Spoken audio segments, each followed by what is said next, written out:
Boa noite, queridos. Que a paz esteja com todos. Quero te convidar a abrir sua Bíblia comigo aí, por favor, no Evangelho de João, capítulo 17. O que aconteceu aqui? Não gruda mais? Aí, me deixa na mão. Evangelho de João, capítulo 17. Hoje é domingo de Páscoa, hoje é a última palavra da nossa série. Chegou a hora, nós acompanhamos aqui 4 textos no Evangelho de João, quando Jesus fala ou é mencionado sobre a hora de Jesus. Nas 2 primeiras semanas nós vimos uma passagem que ainda não era chegada a hora, e na semana passada nós entramos dentro do texto lá de João capítulo 12, que Jesus fala que é chegada a hora de ele ser glorificado, porém ele enfatizou algumas coisas a respeito de sofrimento e de perseverança, associando isso com glorificação, e a gente viu todo o contexto desse processo. Agora em João capítulo 17, nós entramos na reta final. Hoje é o domingo da ressurreição, eu vou adiantar muitas coisas aqui, mas eu preciso dar um contexto para você, então eu queria que você prestasse atenção e meio que viajasse comigo assim dentro dessa história. Os estudiosos, eles não concordam em absoluto a respeito de muitas cronologias da última semana, mas eu tentei colocar aqui o que pelo menos a maior parte das pessoas concordam a respeito do que acontece na última semana. O título-chave hoje para nós é o que muda para mim. Hoje é domingo da ressurreição, se fala que Jesus morreu e ressuscitou, mas o que muda para mim de verdade? Você talvez passou muitos anos da tua vida enxergando esse momento como o final de semana do chocolate, e aí você se converte, você já não quer mais lidar com essas coisas, mas quer dizer para você, está tudo legal, você pode continuar comendo chocolate. Se você acha que ainda é errado, você compra, dá tudo para mim aqui, que eu dou um jeito de encaminhar esse processo para algum lugar. Mas o fato é que tem muitas preciosidades acontecendo, não é à toa que é um dos feriados mais importantes dentro do cristianismo. Alguns lugares se fazem reencenações da crucificação, da sexta-feira da paixão e tudo mais. Tudo isso é muito legal, é bem importante, é relevante, mas se eu e você não entendermos o pleno sentido do que significa isso, o que é que muda para mim de fato, pouco além de um feriado religioso se torna. E eu quero te convidar a entrar nessa jornada comigo, querido, tentar levar a tua mente para 2000 anos atrás, para entender por que Jesus passou por esse tipo de coisa e o que isso tem a ver comigo hoje de fato, Antes de nós lermos o texto, eu quero te lembrar que nós começamos em um domingo. Suponhamos que domingo passado seja esse domingo de 2000 anos atrás. Esse é a chamada entrada triunfal de Jesus. Lembra? As pessoas esperam Jesus em Jerusalém. Chegou finalmente o Messias. Chegou aquele que vai trazer o reino de Deus para a terra. Chegou aquele que vai nos libertar do Império Romano. Chegou aquele que vai tirar a carga de impostos que a gente tem que pagar. E muitas coisas eles estavam esperando. E eles gritam: Hosana ao filho de Davi, aquele que vem. E é um domingo de festa, é um domingo de celebração. E Jesus, em vez de continuar dando tom festeiro, o que ele faz? Na segunda-feira ele volta para casa, dentro do caminho entre ir e voltar de Betânia, ele está ali provavelmente hospedado na casa do seu amigo Lázaro, 5 quilômetros mais ou menos de caminhada entre Jerusalém e Betânia. Ele vai fazendo esse trajeto durante a semana. Ele amaldiçoa uma figueira, ele passa do lado de uma figueira, ele vai pegar, não tem fruto, imediatamente aquela figueira seca, os discípulos ficam ali: nossa Senhor, o que está acontecendo? E aí ele entra de novo no templo, na segunda-feira, depois de todo aquele festerê, e começa a literalmente chutar o pau de todas aquelas barracas, e ele faz o que a gente chama de a purificação do templo. Ele tinha feito a mesma coisa 3 anos antes, agora ele está lá de novo, e ele está olhando todo aquele enriquecimento ilícito em cima das pessoas. Aqueles religiosos que deveriam estar cuidando das pessoas estão enriquecendo à custa delas. Ele fala aquela famosa frase, minha casa, ela será chamada casa de oração. Vocês estão fazendo dela um covil de ladrões, Se Jesus entrasse hoje nas igrejas, ele não ia fazer isso, mas ele ia lá de certo nas tomadas, ia puxar tudo, arrancar tudo fora, desliga tudo esse negócio aí, o que está acontecendo aqui de fato? Enfim, ele volta de novo para Betânia na terça-feira. Ele retoma a Jerusalém novamente e começa agora a debater com os líderes religiosos, e agora eles estão furiosos, eles estão começando a tramar de verdade: vamos ter que pegar esse Jesus, e é essa semana, não dá para passar. E ele vai ao Monte das Oliveiras. Você vai acompanhar lá, por exemplo, no Evangelho de Marcos, capítulo 13, ele dá um discurso longo sobre os tempos do fim, e ele cita muitas parábolas, ele fala muitas histórias, e ele fala sobre a queda de Jerusalém que vai acontecer algumas décadas depois da morte dele, e ele fala coisas a respeito do fim, e ele termina aquele bloco dizendo assim: olha, no mundo tereis aflições, mas de bom ânimo, eu venci o mundo, né? Se tinha um crente aí do teu redor, você ouviu isso da boca dele. A maior parte dos estudiosos concordam que na quarta-feira Jesus é ungido em Betânia.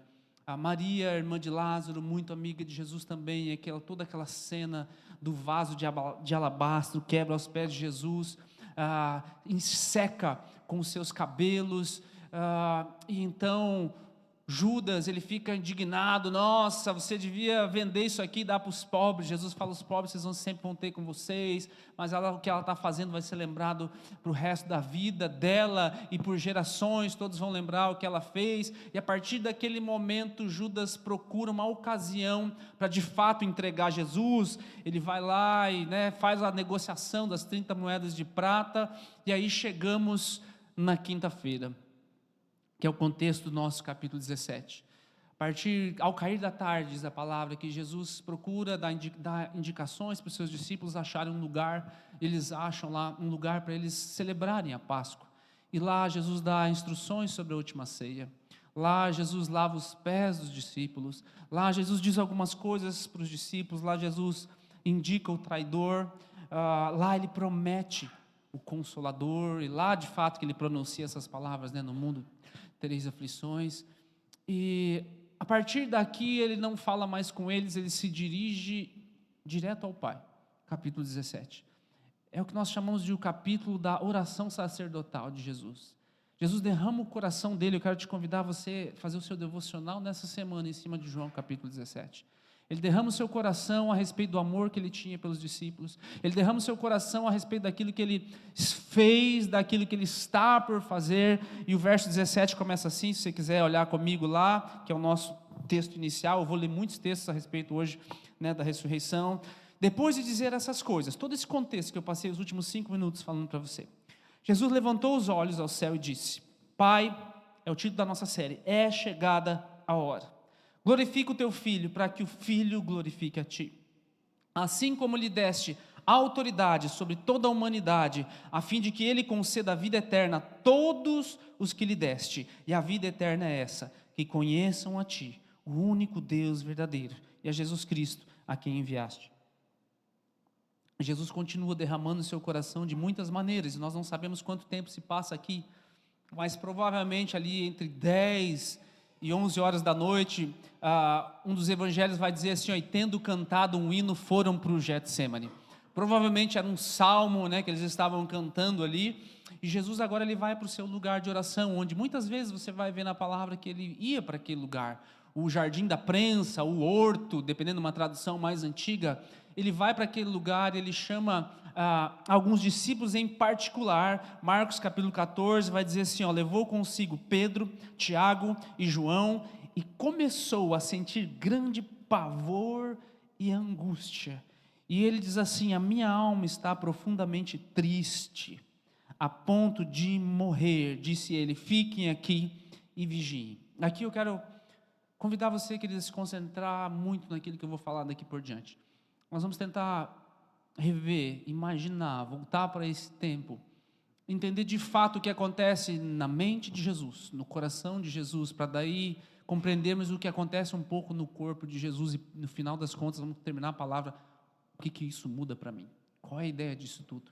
Quando Jesus expressa essa frase aqui, olha, minha alma está profundamente triste, a ponto de morrer, o próprio Marcos vai dizer assim, ele começou a sentir grande pavor e angústia. Isso aqui é literalmente mesmo. Lembra que nós comentamos na semana passada? Jesus é Deus, ele é 100% Deus, mas ao mesmo tempo ele é 100% homem, duas naturezas em uma só. Mas como é que isso funciona? A palavra diz que ele se esvaziou, ele escolhe, apesar de ser Deus, não achou que se apegar, o ser igual a Deus, era algo que ele devia ficar preso, mas a si mesmo se esvaziou, aceitando a morte de cruz. O fato é que ele é Deus, ele tem poder para fazer muitas coisas e transformar muitas coisas, mas nesse momento ele se esvazia de si mesmo, ele passa por todas as angústias e as agruras que eu e você passamos. Não existe um sentimento que você tenha experimentado na tua vida que Jesus não experimentou. Não existe nenhuma rejeição que você tenha sentido na tua vida, por mais profunda que fosse, que Jesus não experimentou. Todo medo que eu e você experimentamos, Jesus teve que estar diante dele. A palavra, quando diz aqui, eu senti grande pavor e angústia, ele expressa, a minha alma está triste como uma tristeza de morte.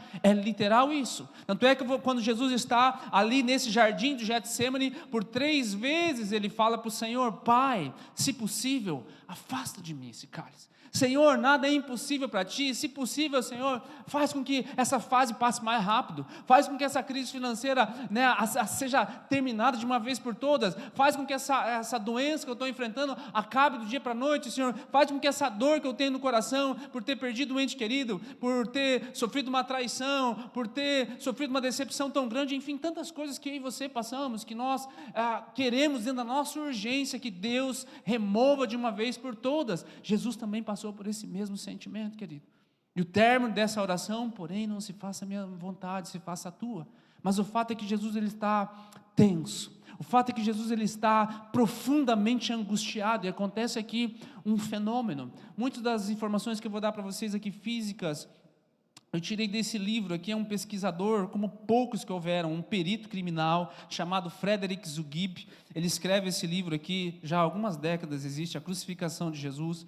Algumas pessoas, elas têm as informações, provavelmente daquele Dr. Barbert, é um cara dos anos 60, mais ou menos. Jesus foi crucificado, que tipo de morte ele morreu.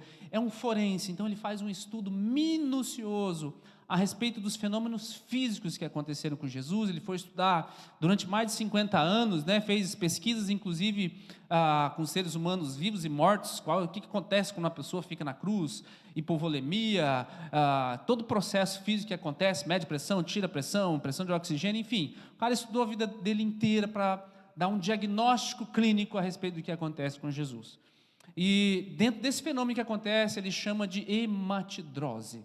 A palavra vai dizer que Jesus, uma hora, ele está tão angustiado, que o seu suor são como gotas de sangue caindo ao chão. E esse fenômeno, né, depois de muitos estudos, eles dizem assim, rompimento de pequenas veias que há na cabeça da gente, que acabam se misturando ali com a glândula sudorípara, e faz com que essas minúsculas veias que estão na cabeça, elas se misturem ao suor, e acaba que você está suando sangue mesmo. Quando é que isso acontece? É um fenômeno chamado hematidrose. Ataque agudo de ansiedade, aceleração cardíaca, pressão aumentada, respiração acelerada, pele empalidece, os músculos se enrijecem. Isso tudo causa uma debilitação tremenda no corpo. É isso que Jesus está passando. Não é uma oração qualquer: Senhor, afasta de mim esse cálice. Jesus está passando por todo esse processo. Quando ele diz assim: minha alma está angustiada, como uma angústia de morte, vigiem, ore. Ele volta ao Pai e pede a mesma coisa: Senhor, se possível, afaste de mim esse cálice. E aí ele vai lá para os 3 companheiros dele, eles estão dormindo. Gente, vocês não estão entendendo o que está acontecendo, orem. E aí ele volta e clama a mesma coisa. Jesus está passando por todo esse processo. É um desgaste mental, é um desgaste físico que está acontecendo ali com Jesus. E nessa noite fria, em determinado momento, Jesus agora, preciso beber o cálice que o Pai tem para mim. E nós vamos entender tudo isso porque depois. O traidor chega no meio da noite, com tochas, com guardas, com porretes, para prender Jesus, e com um beijo ele sinaliza quem era Jesus no meio daqueles outros discípulos que estavam lá. Aí você sabe, Pedro, de maneira impetuosa, né, puxa aquela pequena faca, aquele pequeno punhal que estava na cintura dele, corta a orelha de Malco. Jesus já opera mais uma cura lá, e ele já repreende Pedro: eu não vou beber o cálice que o Pai tem para mim. Você percebe que Jesus, ele está passando uma profunda tensão emocional de todas as maneiras. Mas uma vez que ele esteve ali diante do Pai, um dos evangelhos vai falar que um anjo vem para consolar ele. Agora é hora de eu seguir. Agora é hora de eu cumprir o que Deus tem para mim. Querido, há momentos na nossa vida que nós choramos diante do Pai.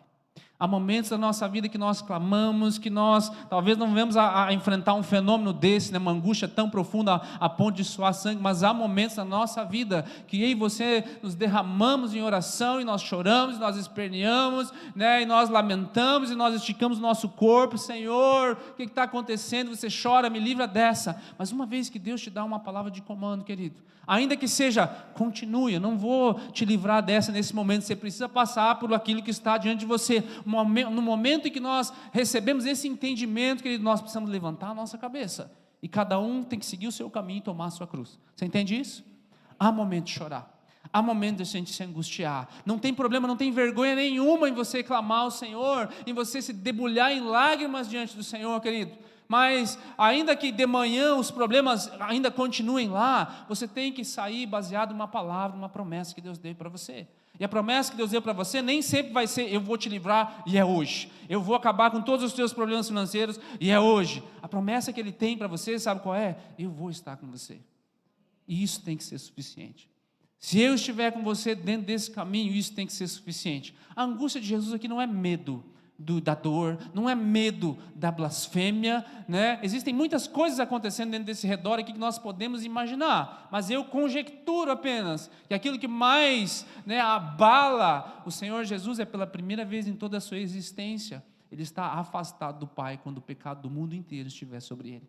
A única coisa que afasta Deus de nós, querido, não são pessoas, é o nosso próprio pecado. É a única coisa que nos afasta de Deus. E todo o nosso pecado, todo ele, de toda a humanidade, vai estar em algum momento lá na cruz de Jesus. Mas enfim, ele é levado agora, entre meia-noite e 1h30 da manhã. A mais alta corte judaica chama Sinédrio. E eles, evidentemente, eles não trabalham de madrugada. Mas você sabe, né? Nós vivemos num país que as coisas funcionam assim de vez em quando. De madrugada algumas leis são aprovadas, né? Na calada, quando todo mundo está de férias, vem só vocês aqui, algumas leis escusas são aprovadas. O nosso congresso, eles não inventaram esse negócio, eles aprenderam com quem não devia aprender, de fato, né? Mas na calada da noite, o Alto Sinédrio, o conselho judaico, eles estão lá tentando pegar Jesus em alguma coisa, trazem falsas testemunhas, e está lá Jesus na noite fria, agora ouvindo calúnias a respeito deles, e várias falsas testemunhas, para encurtar a história, em algum momento lá Caifás fala: você é filho de Deus, fala de uma vez. Jesus responde qualquer coisa lá, ele fala: está vendo, está aí, ó, é culpado. Mas os judeus não podiam tirar a vida de ninguém, eles estavam sujeitos a Roma, e agora eles esperam o dia amanhecer para acordar Pilatos assim que o sol raiar. Enquanto isso, Jesus fica lá, passa a noite na prisão, na casa de Caifás. Pensou? A casa do pastor tem um calabouço lá para guardar o pessoal lá que não está obedecendo muitas coisas. Pois é esse ponto que chega a uma prisão lá na casa do sumo sacerdote.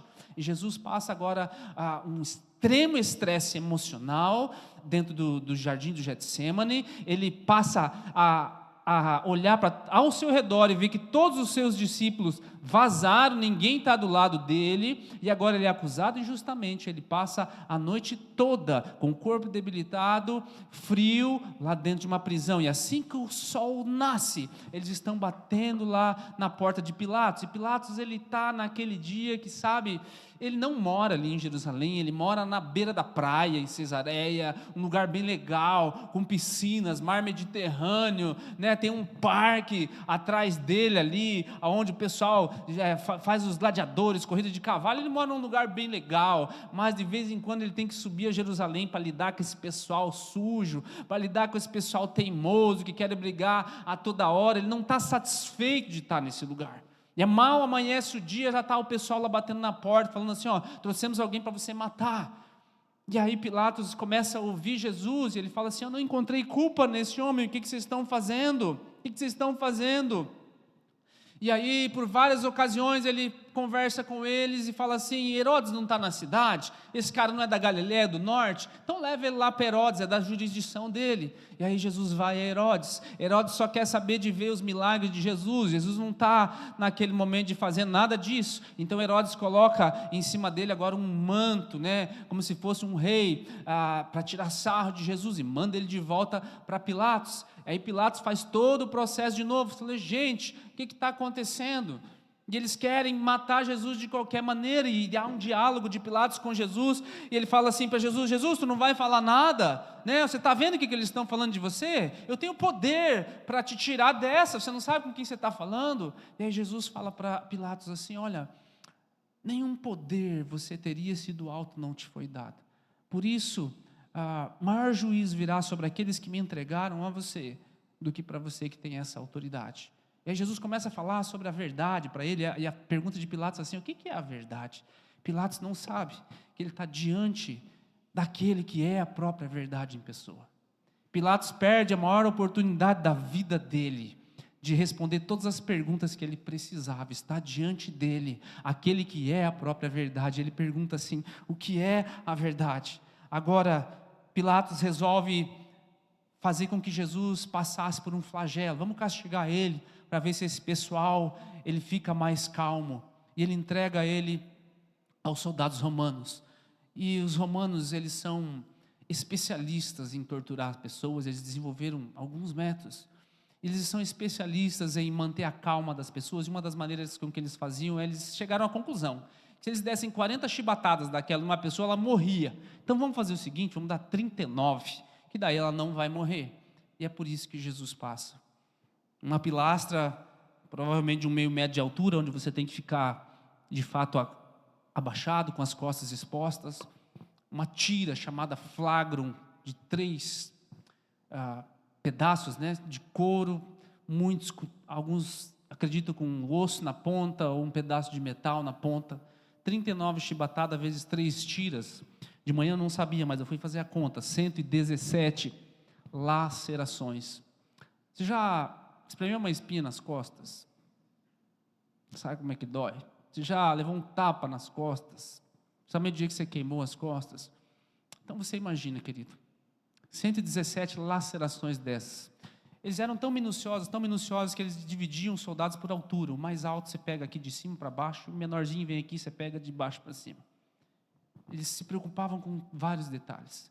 Agora Jesus passa por um estresse emocional na noite anterior. Ele passa uma noite em claro, sendo blasfemado, traído pelos seus amigos.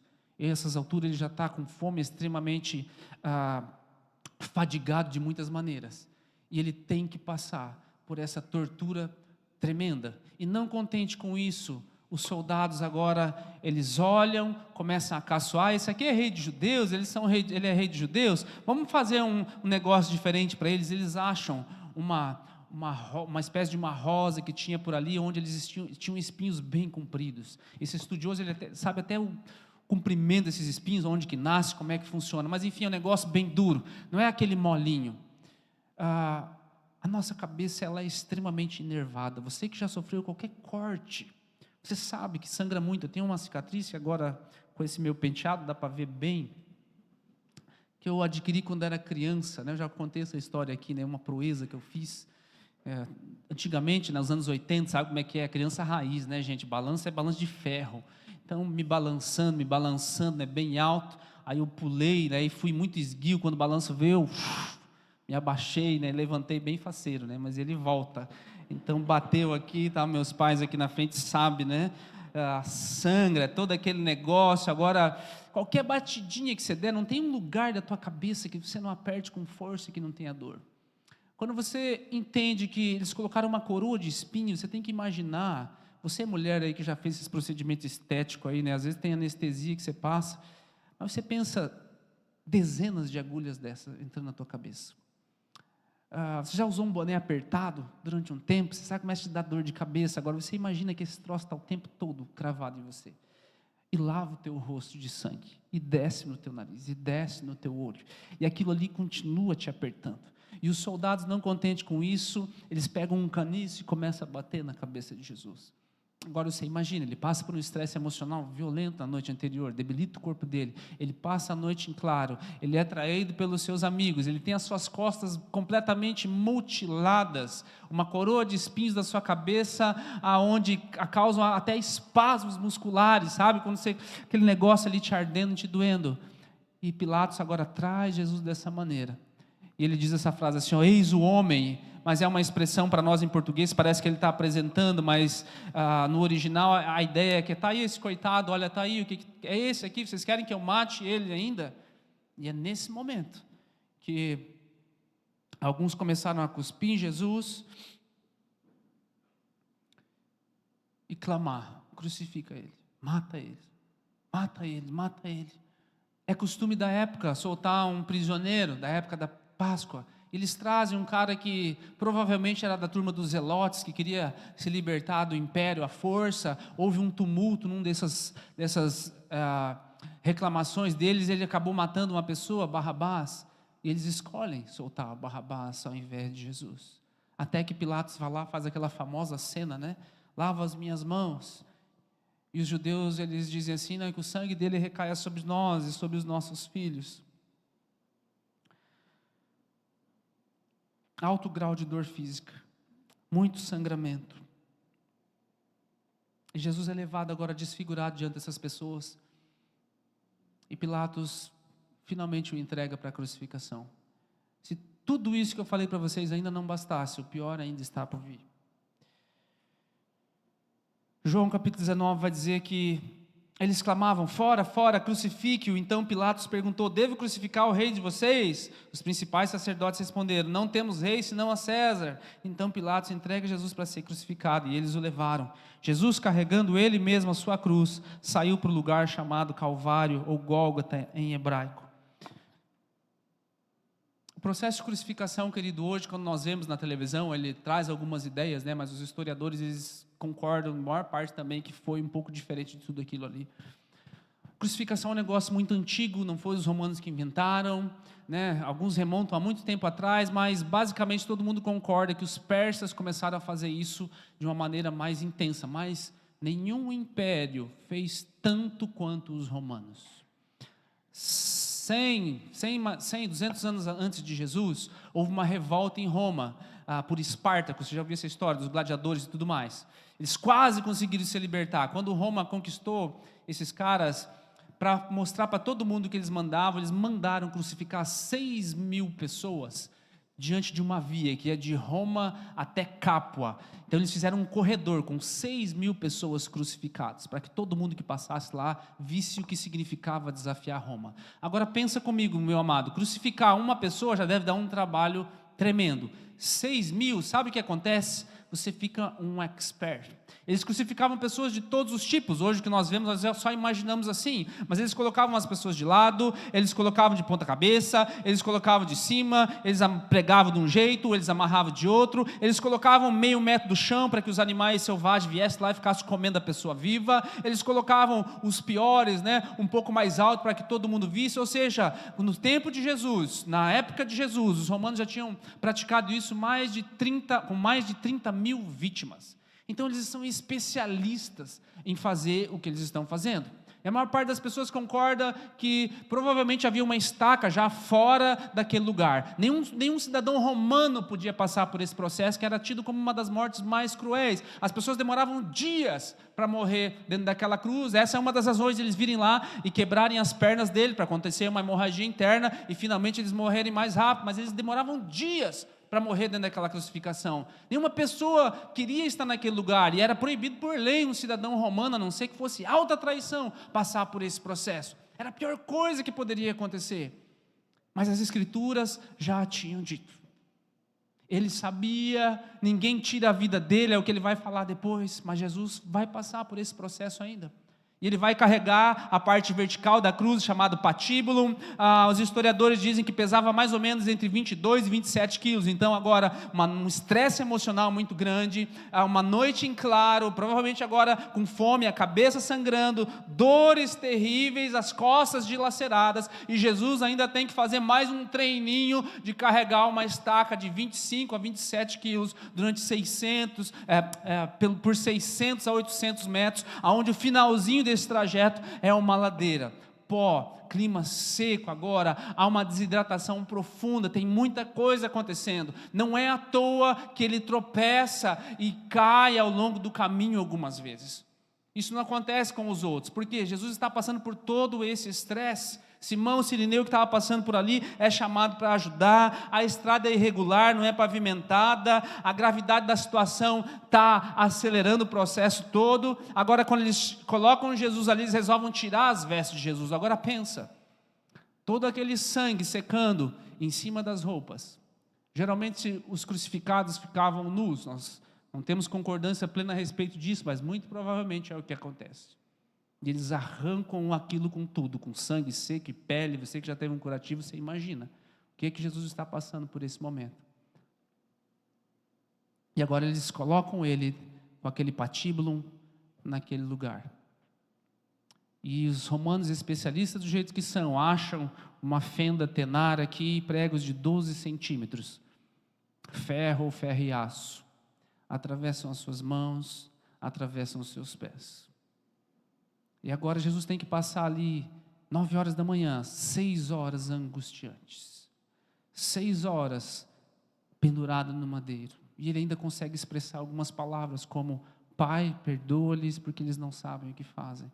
Ele ainda consegue expressar algumas palavras e olhar para o companheiro de cruz e falar assim: hoje mesmo tu ainda estarás comigo no paraíso.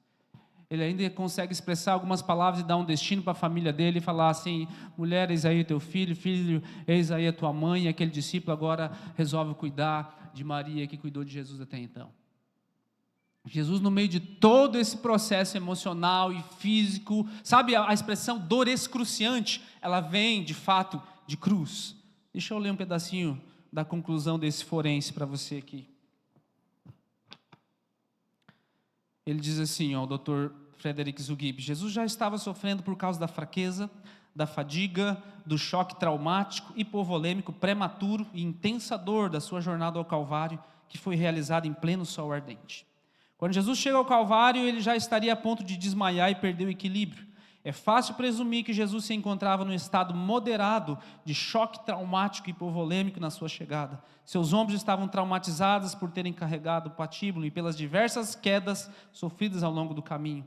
O grau do choque traumático e hipovolêmico resultante do açoitamento na casa de Caifás, o brutal açoitamento no pretório e a enervante e lancinante dor causada pela coroa de espinhos foram agravadas pelas múltiplas quedas com ou sem o patíbulo nos seus ombros. Além disso, existe uma forte evidência de que um dos seus pulmões tem entrado em colapso e apresentava hemorragia devido ao brutal açoitamento. Choque hipovolêmico, perda de sangue, se tornou progressivo por causa da desidratação provocada pelo lento e contínuo acúmulo de fluido ao redor dos seus pulmões, causado pelas chibatadas e pelo excessivo suor. Ele ainda teve intermitentes ataques de neuralgia do trigêmeo, que acentua o grau do choque traumático. Neuralgia do trigêmeo, tem um nervo que passa aqui chamado nervo mediano e nas pernas chamado nervo plantar. Se você tem uma lesão nesse nervo, querido, é uma dor tão grande, que quando os soldados na Primeira Guerra sofriam lesão nesse dor, nem morfina conseguia acalmar. É muito provável que um daqueles pregos em algum momento bate ali. E a dor, ela é terrível, não passa de nenhuma maneira. E ele vai terminar o relato dele aqui, o resumo dele, dizendo assim: como patologista forense, eu achei extraordinário que Jesus tenha conseguido completar a jornada até o Calvário nas condições em que ele se encontrava. Lá estava Jesus de Nazaré, rei dos judeus, estendido nu no chão, num estado de extrema exaustão. O seu corpo encontrava-se fustigado pela dor, e ainda assim, ele iria enfrentar o mais terrível de todos os sofrimentos, que era a crucificação. Querido, o Salmo 22, ele é citado por Jesus em alguns momentos também na cruz. Deixa eu ler um pedaço para você, ver se não se encaixa com aquilo que Jesus está passando. Quando Jesus fala: Deus meu, por que me abandonaste? Não se iluda, ele não está reclamando e chorando, ele está citando um salmo. Meu vigor secou-se, Salmo 22, como um caco de barro, minha força acabou, e a minha língua gruda no céu da boca.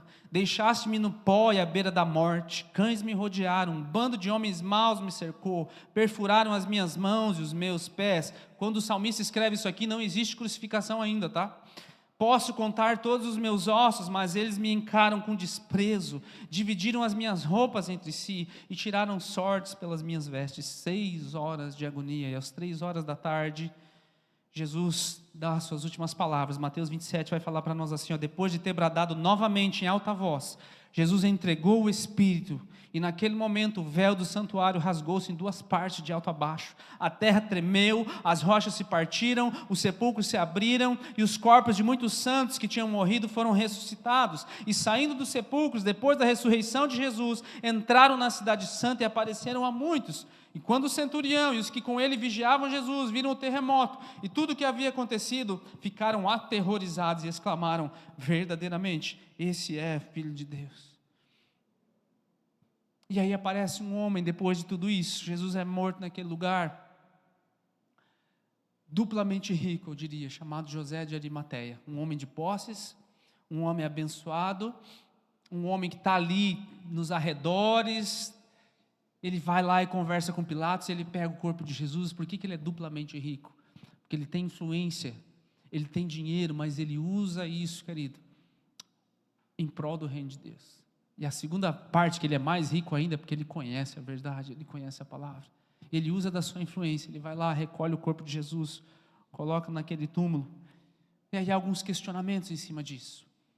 Poxa, os judeus mataram Jesus. Os romanos mataram Jesus. Quando saiu a Paixão do Mel Gibson, em 2015, eu acho, 2014, havia esse questionamento: quem é que matou Jesus? Não se engane, não foi nenhuma dessas pessoas. Jesus mesmo fala, João 10, por isso é que o Pai me ama, eu dou a minha vida para retomá-la. Ninguém a tira de mim, mas eu a dou por minha espontânea vontade. Eu tenho autoridade para dá-la e para retomá-la, e essa é a ordem que eu recebi do meu Pai. Querido, Jesus escolhe. Não são os romanos que tiram a vida de Jesus, não são os judeus que tiram a vida de Jesus. Ele escolhe se entregar. E aí tem que haver alguns questionamentos na minha cabeça, na tua nesse momento. Por quê? Por que tem que passar por isso? Por quê? Por que Deus faz isso? O final das contas, ao título da palavra, o que isso muda para mim? Jesus está lembrando antes da crucificação que ele tem que morrer. E essa morte que ele fala assim, amor, não é o final, eu vou voltar. E eles ainda não entendem. E quando Jesus aparece para Maria, a primeira pessoa que ele aparece lá, depois de ter ressurgido, eles não acreditam nela. E João e Pedro correm até a tumba vazia, e eles voltam, e eles ainda estão meio incrédulos. E ele aparece para os dois discípulos a caminho de Emaús, e eles voltam contando, e ainda assim eles estão meio incrédulos. Ô pessoal difícil. Até que eles estão lá, portas trancadas, com medo, e Jesus aparece no meio deles. E a primeira coisa que Jesus fala é: paz seja convosco. E eu já vou direto naquele ali que estava duvidando de mim. Tomé, vem aqui. Coloca a mão aqui. Coloca a mão aqui do meu lado. Tomé provavelmente cai pelo chão nesse: Senhor, és tu. E aí Jesus fala assim: bem-aventurados aqueles que não viram e creram. Você pode bater no teu peito e dizer assim: eu sou um bem-aventurado, porque eu não vi, eu creio em tudo isso. Por que é que Jesus faz isso, querido? Por que é que isso é importante para nós? Hoje é domingo de ressurreição, hoje é domingo da gente refletir que vida eu tenho por causa daquilo que Jesus fez por mim. Que tipo de vida eu tenho vivido depois que Ele fez tudo isso por mim? Que é onde eu quero concluir aqui. Ressurreição, o que é que muda para mim? Celebramos esse evento 2000 anos depois do que aconteceu. No domingo, quando seus amigos foram preparar o seu corpo corretamente, que não tinha dado tempo por causa da Páscoa, ele não está mais lá, o túmulo está vazio. E antes do dia acabar, alguns amigos já estão vendo Jesus respirando. 20 anos depois, já começou a aparecer uma turminha assim: não sei se isso é verdade, não sei se Jesus ressuscitou de verdade. Então o nosso agora irmão Paulo, que tinha passado 2 anos morando lá na beira da praia também, em Corinto, na Grécia, ele resolve escrever uma carta para eles, questionando: gente, o que vocês estão pensando? E ele ele começa a fazer perguntas que aí você tem que saber responder. Ele diz assim, 1 Coríntios 15, se o que se prega é que Cristo ressuscitou dentre os mortos, como é que alguns de vocês afirmam que não há ressurreição de mortos? 20 anos depois, já tem gente duvidando. E se não há ressurreição de mortos, então Cristo não ressuscitou. E o que acontece se você achar que Cristo não ressuscitou, ou cair nessas conversas que estão por aí? Se Cristo não ressuscitou, a nossa pregação é vã, e até a fé que vocês têm é vã. Além disso, somos tidos por falsas testemunhas, somos mentirosos, porque temos testemunhados contra Deus que Ele ressuscitou a Cristo, o qual Ele não ressuscitou, se é que Ele não ressuscitou. Se é certo que os mortos não ressuscitam, e o verso 16, porque se os mortos não ressuscitam, também Cristo não ressuscitou. E se Cristo não ressuscitou, de novo, a fé que vocês têm é vã. E vocês, aqui é a pior coisa, vocês ainda permanecem nos seus pecados. É onde eu começo a responder a pergunta. E ainda mais, os que dormiram em Cristo estão perdidos. Se a nossa esperança em Cristo, olha essa frase aqui, querido. Se a nossa esperança em Cristo se limita apenas a essa vida, somos as pessoas mais infelizes desse mundo. Você sabe por que ele fala essas questões? São todas retóricas, essas perguntas, claro. Mas ele fala assim, ó, se a nossa esperança é só para essa vida, de todas as pessoas nós somos os mais miseráveis. O que ele está querendo dizer? A nossa esperança não é só para essa vida. Quando Jesus ressuscita dos mortos, ele está falando que eu fui o primeiro, mas vocês vão me seguir na sequência. O fato de Deus ter que ter vindo à terra, querido, e passado por tudo isso que eu contei para vocês nesses 30 minutos aqui, implica em coisas extraordinárias, e não simplesmente, eu quero ir para o céu. Por que tem que haver uma ressurreição? Por que tem que ter um fenômeno sobrenatural? Por que a fé cristã não pode se basear só na lógica? Primeiro, porque a nossa crença, querido, ela repousa sobre a ressurreição. Você já viu esses falsos evangelhos, né, baseados em outras coisas, o Código da Vinci, inspirado nessas coisas, em todas essas baboseiras aí, querido. Porque se descredibilizar isso, a nossa fé é vã, nós somos falsas testemunhas, e de todas as pessoas do mundo nós somos os mais miseráveis. Eu vou responder essa pergunta para você rapidinho também. Segundo, a nossa fé descansa na ressurreição. Eu descanso na ressurreição, porque 1 Coríntios capítulo 15, Paulo vai voltar um pouquinho no verso 3 e dizer assim, ó, antes de tudo, eu entreguei a vocês o que eu também recebi, que Cristo morreu pelos nossos pecados, segundo as Escrituras. Segundo, ele foi sepultado. Terceiro, ele ressuscitou ao terceiro dia, segundo as Escrituras. E você duvida? Então deixa eu te dar algumas informações lógicas e certeiras. Ele apareceu para Pedro, ou Cefas, o nome hebraico dele, e depois ele apareceu para mais 12. Se você não acredita que ele estava querendo fazer uma nova religião para ganhar dinheiro, depois ele foi visto por mais 500 irmãos, de uma só vez, dos quais a maioria ainda vive. O que Paulo está querendo dizer? Querido, tem o nosso irmão aqui, ele viu, você não acredita nele? Pergunta lá para aqueles outros 11 que estão ali, alguns já morreram, mas ele apareceu, olha, o fulano de tal, tem mais uma família de tal ali, que você pode perguntar para eles viram. Há dezenas de testemunhas afirmando que Jesus ressuscitou. Essa é a lógica que ele está usando aqui para eles. O que vocês estão pensando? Né? E ele fala assim, depois, mais tarde ainda, ele foi visto por Tiago e por todos os apóstolos, e por último, depois de todos, Paulo fala, foi visto também por mim, como nascido em fora de tempo. Terceiro e último ponto é que nós tivemos centenas de testemunhas da ressurreição. O que isso implica para nós? Os apóstolos testemunharam que viram Jesus vivo. Você morreria por uma mentira? Todos eles, com exceção de João, morreram de forma terrível, martirizada, alguns cerrados ao meio, outros decapitados, outros crucificados, outros apedrejados, outros lançados às feras, devorados, dilacerados, todos eles. Em 1974, houve um escândalo que, se fosse hoje, ia ser fichinha perto do que acontece no Brasil, nos Estados Unidos, chamado Watergate. E o escândalo era que o presidente Nixon queria se reeleger, ele chama um pessoal lá da turma dele para invadir o quartel-general dos seus adversários para roubar alguns arquivos. Esse foi o maior escândalo, ele não admitiu isso. E aí eles pegaram 12 homens importantíssimos dentro do governo Nixon e confinaram esses caras para apertar eles, para eles confessarem. Não durou 3 semanas, um já abriu o bico, né, do que tinha acontecido. E um desses caras que confessou esse escândalo chama Charles Colson. Ele se converteu e mais tarde ele fez essa afirmação aqui, tremenda. Ele fala assim, eu sei que a ressurreição é um fato e o escândalo de Watergate provou isso para mim. Como? 12 homens testemunharam que viram Jesus ressuscitar dos mortos. Então eles proclamaram essa verdade por 40 anos, nunca a negando. Todos foram espancados, torturados, apedrejados e colocados na prisão. Eles não teriam suportado isso se não fosse verdade. Watergate envolveu 12 homens dos mais poderosos do mundo, e eles não conseguiram manter uma mentira por 3 semanas. Você está me dizendo que 12 apóstolos poderiam manter uma mentira por 40 anos? Absolutamente impossível. Ninguém morre por uma mentira. Querido, esse evangelho chegou até nós com preço de sangue. Muitas traduções nós temos em português, glória a Deus por isso. Mas muitas e muitas pessoas morreram para que isso aqui chegasse a mim e a você. Todo esse relato que eu li para você hoje no domingo de Páscoa não é para te emocionar. mas é para te dar uma pequena ideia do que foi necessário para que eu e você agora olhássemos para a nossa vida que nós temos aqui em 2025 e olhássemos para dentro de nós no domingo de Páscoa e perguntássemos: eu estou vivendo uma vida digna de todo esse sacrifício que Jesus fez por mim? Eu estou vivendo cada dia tentando refletir todo esse sacrifício que Ele, todo mundo que veio após Ele fez por mim? Os meus problemas de fato são assim tão terríveis para que eu queira desistir de todas as coisas? As coisas que eu tenho feito, será que elas são tão boas assim? Nossa, eu mereço um lugarzinho lá no céu porque eu sou tão extraordinário, baseado em tudo aquilo que foi feito para que eu chegasse até mim? Falecido agora, pregador que eu gosto muito, Timothy Keller, ele pronunciou essa frase aqui, ó: se Jesus ressuscitou dos mortos, então você tem que acertar tudo o que Ele disse.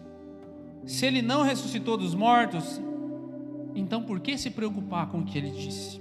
A questão em que tudo depende não é se você gosta ou não dos seus ensinamentos, mas se Ele ressuscitou dos mortos ou não. Querido, se você crê que Jesus ressuscitou dos mortos, tudo o que Ele disse é verdade. E sabe o que Ele disse? Que existe um caminho. Sabe o que Ele disse? Que a vida que agora nós vivemos, ela só é digna se nós tomarmos a nossa cruz e seguir a Ele. A vida que nós vivemos, ela só vale a pena se aquilo que a gente faz aqui tem algum reflexo lá na eternidade, não só aqui. Você vai conseguir mudar a vida de poucas pessoas tentando ser um filantropo o resto da tua vida e não vai resolver o problema de fato do mundo. Você nunca vai acabar com a pobreza, nem com a tristeza, nem com o sofrimento. Mas as palavras que você deixar Deus usar sobre a tua boca, os gestos que você deixar Deus usar, pode tirar alguém de um destino terrível do inferno e traçar um novo rumo lá na eternidade. O impacto das tuas atitudes, que podem se limitar a 1 ou 2 gerações aqui, eles podem atingir lá na eternidade. Onde é que você quer investir os teus dias?